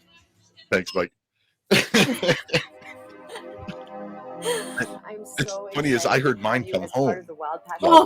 She comes in. She gets back from her meeting that you and your family while I'm on air. Now we started Wild Pastures because so many of my clients would tell me they just couldn't find high quality pasture raised meats, and even when they did, it was so expensive that they couldn't afford to eat it regularly. Now I'm not talking about the bottom of the barrel healthy meats that have claims like natural or free range. Check on me like, okay, oh, there's Daddy. Okay, I'm fine. He leaves. Yeah, I don't know if you saw mine comes in a little bit too. He comes in, loops, and leaves because he wants to get on my lap. But yeah, I'm trying to keep him off while I do shows. Yeah, so yeah, I try to keep my hand, keep him down, and he's probably hanging out with my husband. Maybe my husband's in the chicken coop too. I don't know. I heard him in the kitchen doing stuff, and then I don't hear any noise anymore, so I don't know where he is. Yeah. Let's see. Hey, Dexter, come up here and see Daddy. Oh. We'll see if he comes or not. Mm-hmm. Got it. He really has taken to Mommy because Mommy's the one that stays home with him all day. So. Yep. The animals pick their humans. They do, but believe it or not, it'll change as they go. Because when we first got ours, he was very, very attached to my husband, and it was like I was like, okay, and we had just lost our other dog, so I was like, well. I'm like, I guess he was mine and this one's yours. And then he's eventually become very, very much attached to me as well. I mean, he does go through some days where he's more him and some days he's more me, but he's not all one or the other anymore. So that'll change in time. Well, he's not entirely one or the other, but it's funny. Like if we're not both together, he starts to, I'll take him outside. Mm-hmm. And then we'll be outside playing or whatever. And eventually he'll just look around and be like, where's Mommy? And then he wants to come in. Mm. And he comes in and he goes straight to her. Yep. But she brings him down to meet me after work. I walk to work. I live close enough that I can walk. And she'll bring him down after work. I'll tell her when I'm done and she'll come down. And once the roads are clear and everything, she'll be like, look, there he is. And she'll let him off the leash and he'll just run to me and hop and be all happy and stuff. I joke with him, like, that's why you have a dog, right? Because you don't get that excited when I come home anymore. I know. Well, I know. I say the same thing. I'm like, you pet him and you're like right in his face. And I said, like, he says, what? Like, not even getting it. Yeah. Sometimes I'll get the pet, he'll pet him at night and I'll get a pet good night, and I'm like, okay, you don't have to pet me like a dog, like I'm like, you can't. Okay, coming back. All right, thanks, Mike.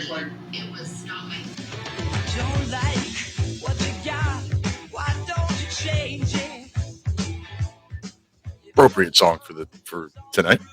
Hey, welcome back. It's the final segment of tonight's National Intel Report live on Republic Broadcasting Republic Broadcasting Network, Liberty Lighthouse. Final segment. Words are hard.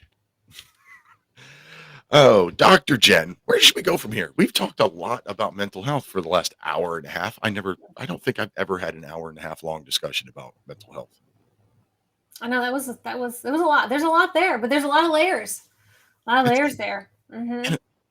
And I'm not saying that you can get out of being depressed by waking up at the same time every day and making your bed, but baby steps.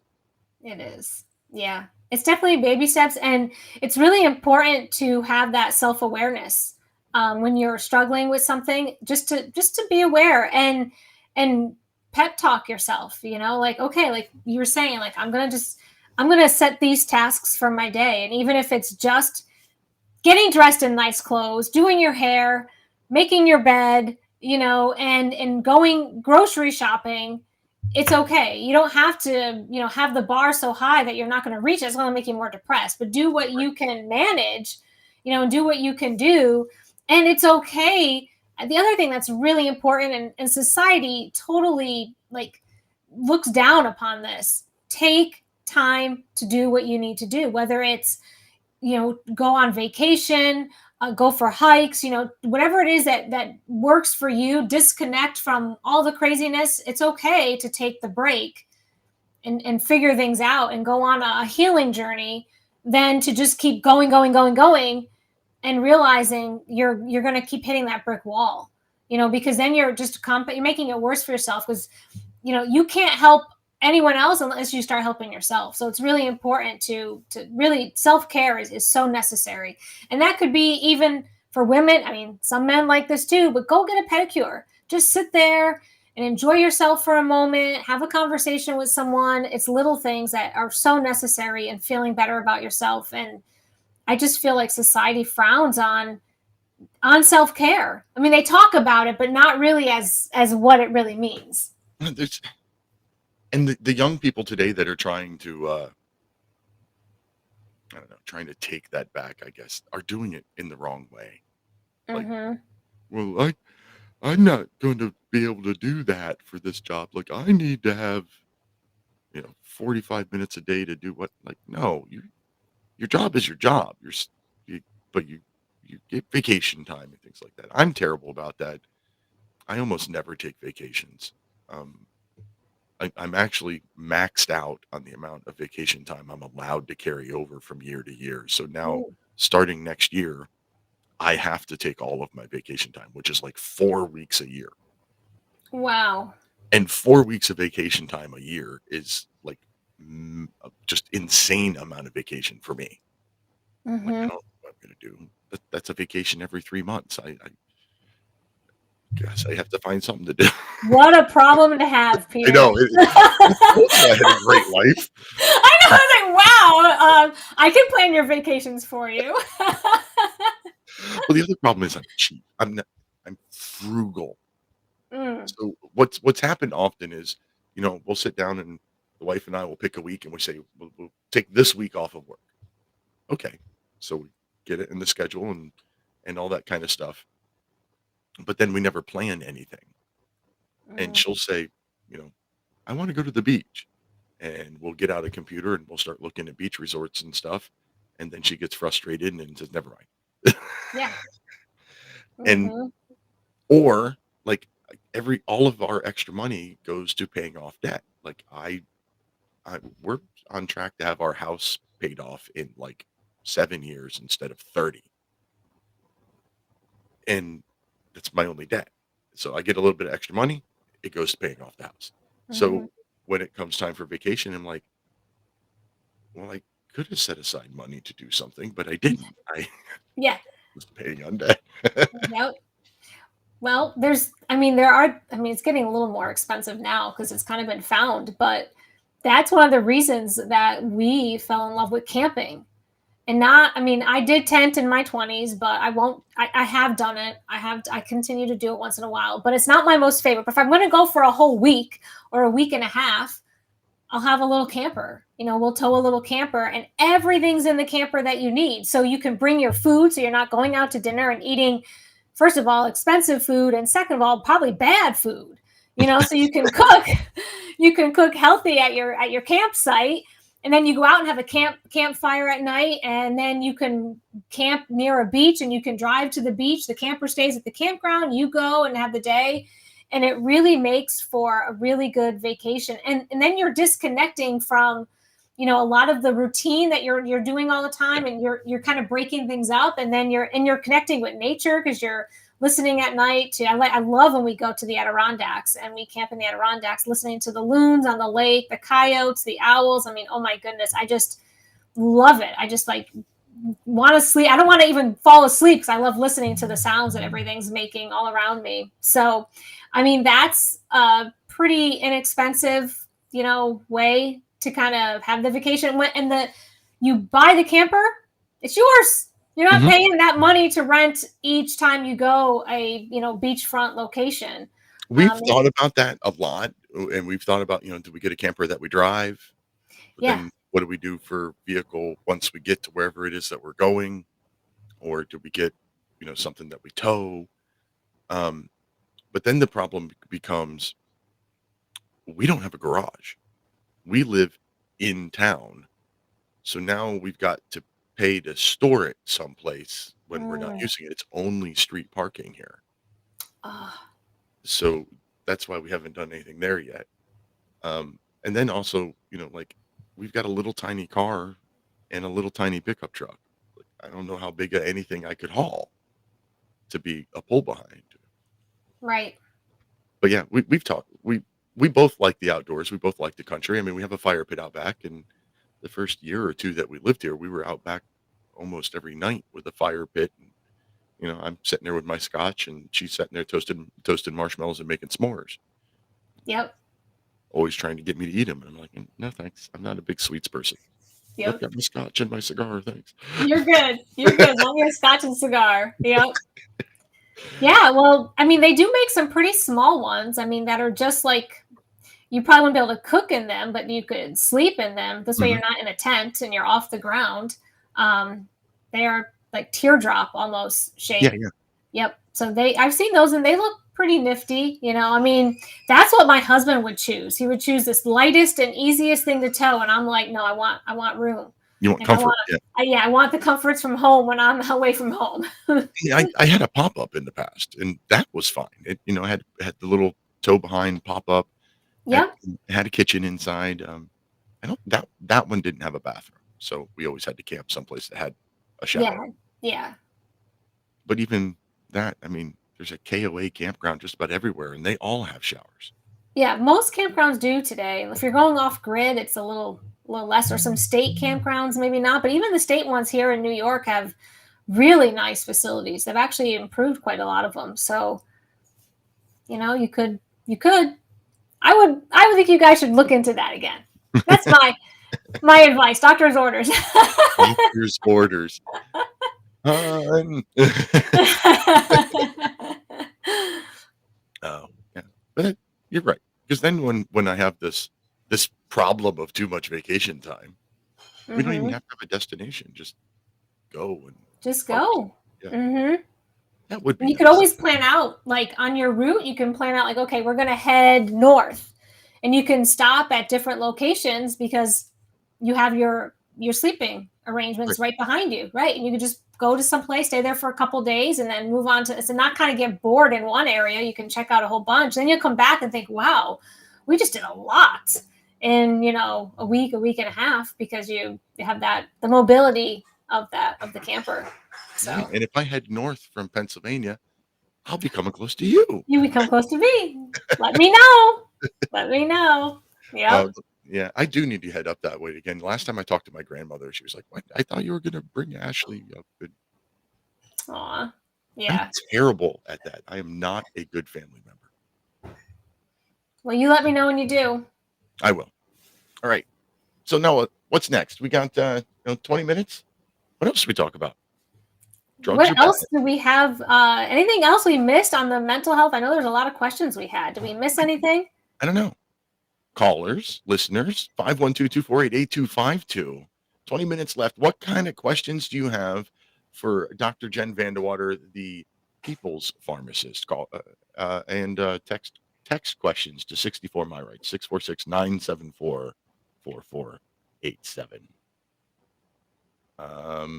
Nope. No more text questions so far. We've got just the one about eczema. I don't know.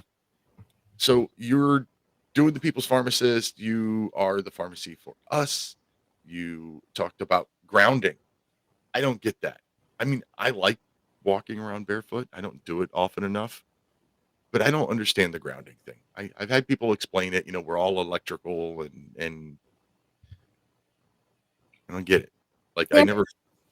Yeah, it is. It's hard. I'm not even good at explaining it, but I've seen these images, like imaging, where they show the body before walking barefoot and after, and it does decrease the stress hormones.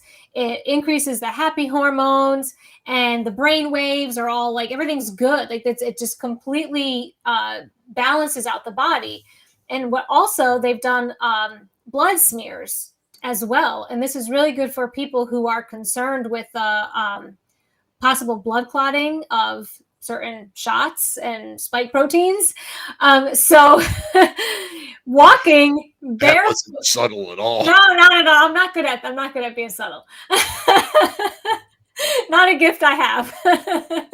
But when you walk for just 10 minutes connecting to the earth, it decreases the blood viscosity tremendously. So if somebody has like very thick blood, you walk barefoot, it balances it out. I mean, all these things, it improves sleep.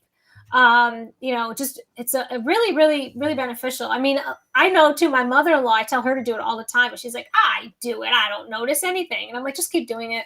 I'm like, just keep doing it. It's helping you. You may not notice it. I don't feel anything either besides like enjoying the feeling of the ground. Like I love when I'm at the beach, just feeling the sand, and no matter where I'm at, my shoes are off. I'm taking them off. I don't care. And I see people walking the beach in their shoes. I'm like, how do you not want to feel the sand? So, and in my yard, I'll just walk out on the grass barefoot and stuff. So I try to be without shoes as much as possible. And actually, I was actually up in Maine this past week for a few days. We were sitting on this little beach, and this mom came with her maybe 1.5, 2-year-old, and he had like rain boots on, and they were going to go down to the water to collect rocks. And this little kid is like, I don't want these boots on. She's like, you don't? He walked right in the sand, and he was trying to get his boots off. So, and she's like, why? But I want you to wear your boots. He goes, nope, I want my boots off. Boots off. He kept saying. And it's because he wanted to just walk barefoot in the sand. Like kids instinctively just know, I got to connect. I got to put my feet in the sand. And he's like, Mama, why are you keeping your shoes on? She's like, I don't want my feet to get dirty. And he was just like, he's just completely confused. So it's really, really good. Grounding has a lot of benefits, and it's hard for me to even explain it. But yeah, we are electrical.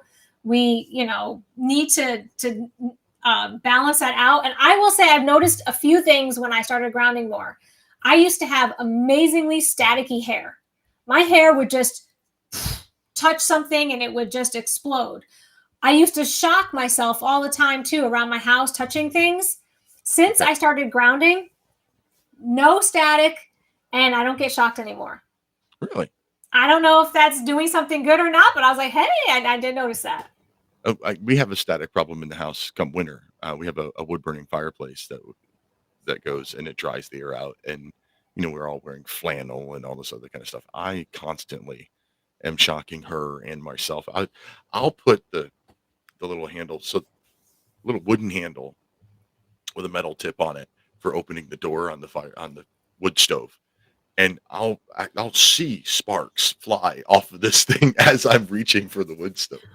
So yeah, we've got some serious electrical problems going on in the house in the wintertime. You know what you could do? They do make grounding mats and grounding sheets, so you could ground yourself while it's wintertime. I mean, I do go outside and try to walk. It's pretty cold, but that's actually good for you too. Yeah, actually good. Is. It is, I know. So, yeah. Yep. So I definitely do walk outside with my feet on the cold ground or in the snow, but you could get grounding mats and then you can ground. It decreases inflammation. I mean, it's just and that can actually be good for you too with your elbow and your feet, decreasing some inflammation. So I think that's really, it's an amazing thing. I mean, I don't know. I don't. You've convinced me. At least one of the times that we walk the dog, probably the time when I walk the dog before bed, I'll walk him to the grassy area right across the street. Yep. And walk around in my bare feet.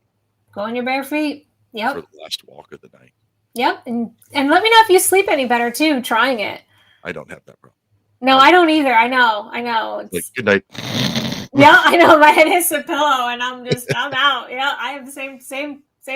Yeah. And I don't hear anything until the morning. Wow. It's funny is I have one of these smartwatches. The only reason I have this smartwatch is so that my wrist buzzes to wake me up in the morning and I don't wake up her. Ooh. Yep. That was, I forget why I bought it. I bought it for something else. I think I bought it. Oh, you know what? I've struggled with anxiety over the course of my life. I haven't had a problem with it for quite a while, but I kept getting that angina, chest painy feeling, and I got one that has blood pressure and heart rate and all of that stuff in it, and I got it for that, so that the next time I was having one of them chest pains, I could hit the health button and have it check all that stuff and just make sure I wasn't having a heart attack. And then I realized that it had the little buzzy alarm. And I'm like, oh, the buzzy alarm doesn't wake up the wife.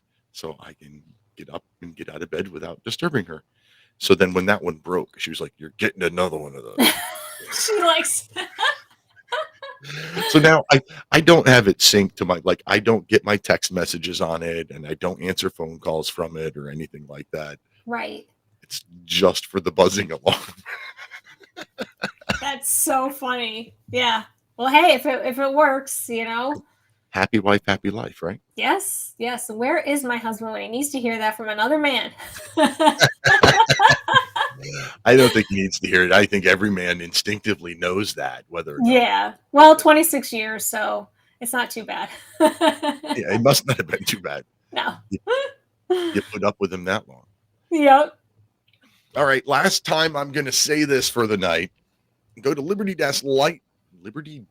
Lighthouse.com to support the show. You can buy some of my cool t-shirts. You can buy my books. You can read my blog. I put up a new article every week. And Friday morning at 6 a.m., there's a new op-ed article up every week. And just support. Show me, enter to win a book. Show me you care. Hit the contact me button and just send me a quick note. Do whatever you feel like doing while you're there. There's some fun stuff to do. That's liberty-lighthouse.com to support the show. Thanks. That's it. All right. 10 more minutes, young lady. 10-ish. I don't know. I'm out. Like, all of my medical expertise is tapped. I'm out. It's all up to you now. Okay. Well, I'll add a few things that people can do as well, not just for mental health, but just some free things, because people like free.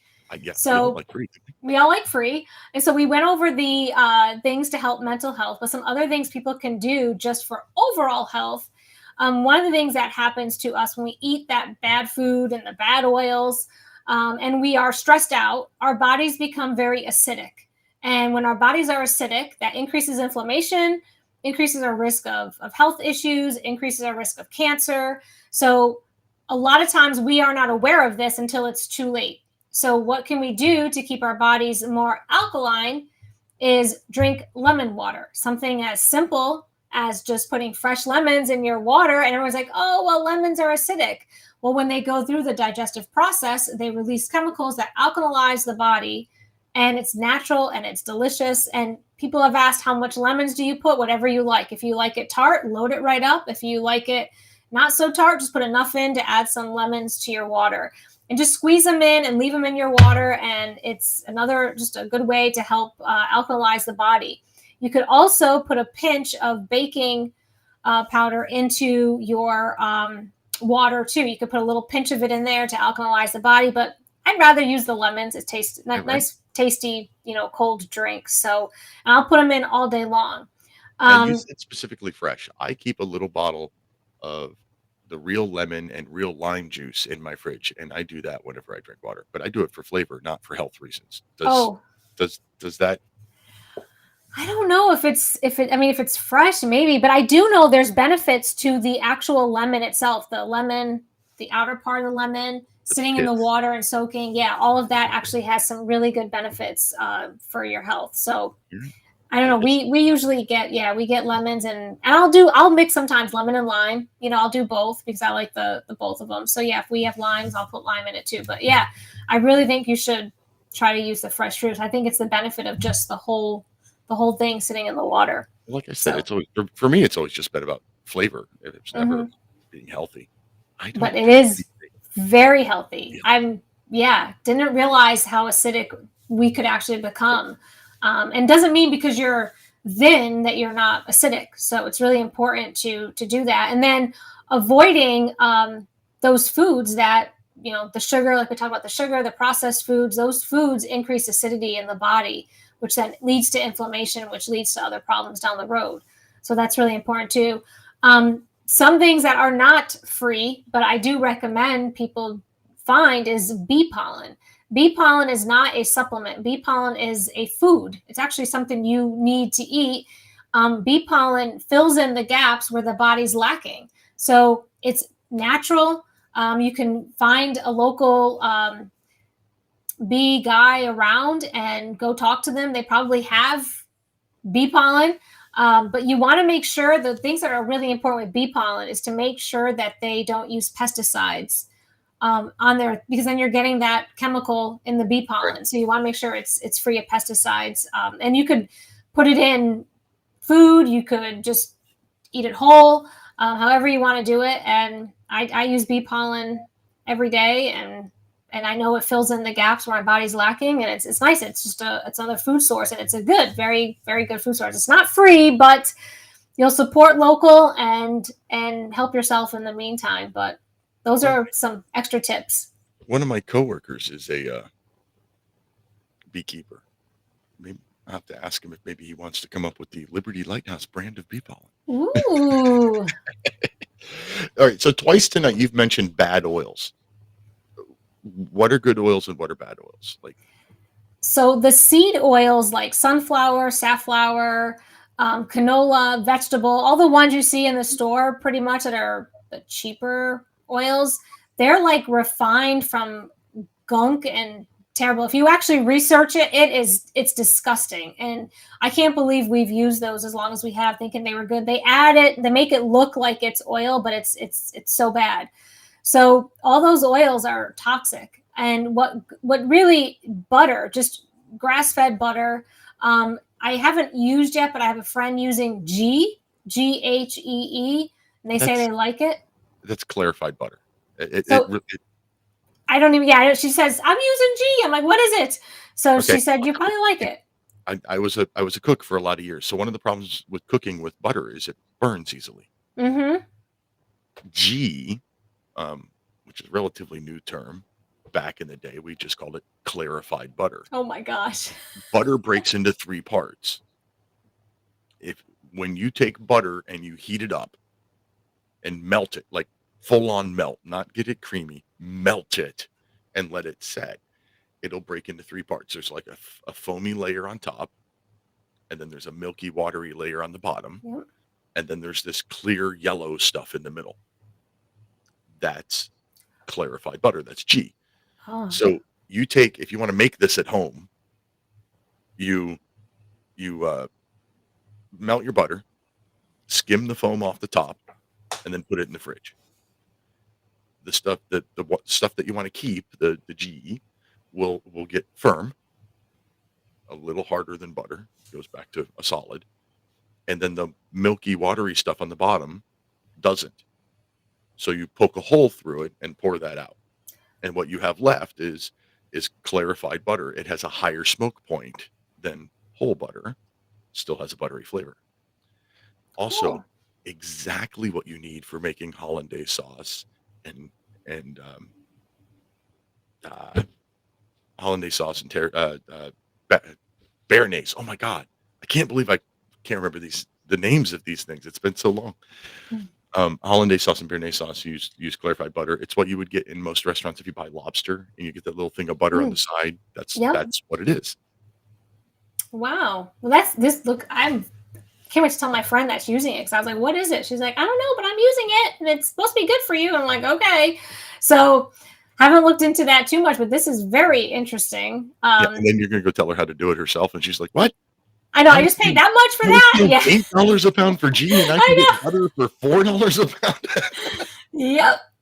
You could have, but that I mean, I do use the butter, and you're right, because I cook with it and it does burn quite quickly. But I mean, olive oil is another one that's good, but you got to make sure you have good, that it's not mixed. A lot of these olive oil companies mix the bad with the good, and you're not getting a pure blend of olive oil. So I use it sparingly. Coconut oil is another one, and avocado oil. But other than that, those other oils, that's what they use. I mean, restaurants are big on soybean oil, every processed food. I mean, I like to have a snack once in a while, and I read the labels, and I just can't believe everything. Crackers, chips, they all use, even if they're saying, oh, gluten-free, but they all use soybean oil or safflower oil or sunflower oil, and those are the bad oils. So, right. Well, the next time you're cooking and you accidentally burn the butter, you tell the husband that you have created beurre noisette. Beurre noisette, which means noisette is hazelnut. Oh. And then beurre is butter. So beurre noisette is the French term for burnt butter. And it's actually an intentional thing in certain dishes. But you can sound fancy when you accidentally burn your butter. Okay. Yep. All right. So one more time, tell everybody how to find you, how to contact you, why, all that stuff. Sure. Well, I'm the people's pharmacist because like I said, I answer to the people, not to big pharma. You can find me at thepeoplespharmacist.com. I have a private health ministry. So if you're looking for any consultations, wellness help, you can reach out. My email link is there, and you can send me a message, and I will get you a contract to become a member of the health ministry, and then we can go from there and see where we need to go. I have a bunch of different social accounts. Let's see. Twitter is at Dr. J VanDeWater. Telegram is Dr. VanDeWater. And I forgot, I do have Instagram. Instagram is Dr. Jen, the People's Pharmacist. So check me out. Thank you very much, Dr. Jen. Thank you, Peter. It's the end of the show. Thank you for joining us, Doctor. Thank you to Mike, my producer. I could not do the show without you. Thank you most of all to you, the listeners and callers. You're why we do this show. And if you're listening live on Republic Broadcasting Network, stay tuned for Edge of Darkness with Jeffrey Bennett. Until next week, protect your liberties. Once they're gone, there's no getting them back. God bless America.